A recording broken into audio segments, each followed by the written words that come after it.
વિસાવદરમાં વિશ્વ હિન્દુ પરિષદ તેમજ બજરંગ દળ આયોજિત જન્માષ્ટમીની ભવ્ય શોભાયાત્રા નીકળી વિસાવદરમાં વિશ્વ હિન્દુ પરિષદ દ્વારા આયોજિત જન્માષ્ટમીની ભવ્ય અને વિશાળ શોભાયાત્રા નીકળી શોભાયાત્રાનું રામ મંદિરેથી પ્રસ્થાન કરવામાં આવ્યું હતું।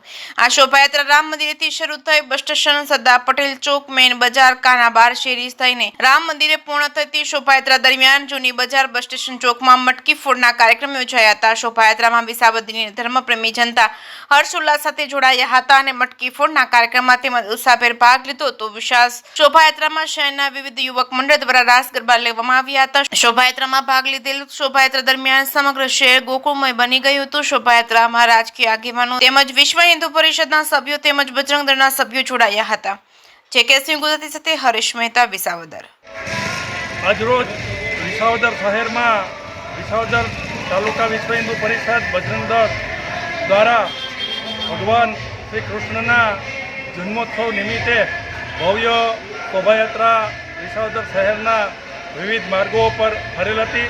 વિવિધ માર્ગો ઉપર વિસાવદરની સામાજિક અને સેવાકીય સંસ્થા દ્વારા ચા પાણી, ઠંડા પીણાની પણ યાત્રિકો માટે વ્યવસ્થા કરવામાં આવેલ હતી અને આ શોભાયાત્રાની અંદર વિસાવદર શહેર તેમજ તાલુકાના ધર્મપ્રેમી ભાઈઓ અને બહેનો મોટી સંખ્યામાં જોડાયેલ હતા।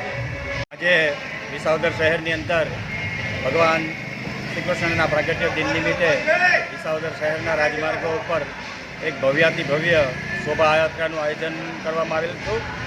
આ શોભાયાત્રાની અંદર દરેક સમાજ, દરેક વર્ગ અને ધર્મના યુવાનો અને કાર્યકર્તાઓએ હોશે હોશે ભાગ લીધો હતો।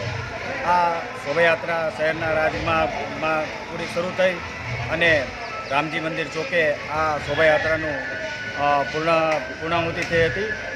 આમ આજે વિસાવદર શહેરની અંદર વિસાવદર દરેક મંદિરોની અંદર પણ આજે રાત્રિના ખૂબ ધામધૂમપૂર્વક કૃષ્ણ ભગવાનનો ભક્તિભાવપૂર્વક જન્મોત્સવ ઉજવવામાં આવનાર છે।